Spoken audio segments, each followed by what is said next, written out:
Bitcoin chart. Re-reviewin lang natin ulit yung chart natin kahapon. Kung napanood niyo yung vlog natin kahapon, we are saying dun sa vlog, nung yung price nandito pa lang, na magiging resistance yung yellow line ni Tipay. Ay, sabi natin mauuntog yan mga 83 to 84. Nag-high tayo ng 83.6 area. So until babasag natin yan, ay pwedeng marami kang resistance. Kaya harangin ka ulit ng blue, harangin ka ulit nito. So tinambakan na tayo ng resistances nito. That's the reality of it. Ito na rin yung Bart Simpson na sinasabi natin long time ago nung nandito pa lang yung price. Sabi natin there's a possible Bart Simpson kung tatagal yung consolidation. Sino nakakatanda po nun? Alright? Yung sinabi natin na cantilever beam. Nung sinabi pa natin na yan yung poste, pag masyado nang matagal, consolidation, there is a high probability na babagsak siya. Okay, we shared that with you nung yung price somewhere nandito pa lang. So yun nga po, tumagal na, yun na, bumigay na kayong cantilever beam. And then we're doing Bart Simpson. The next possible strong support will be here.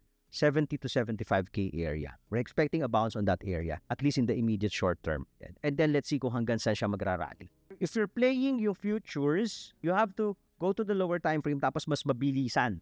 So tayo ginagamit natin for our time frame using our Tipay trading system. Ayun na po, sell no?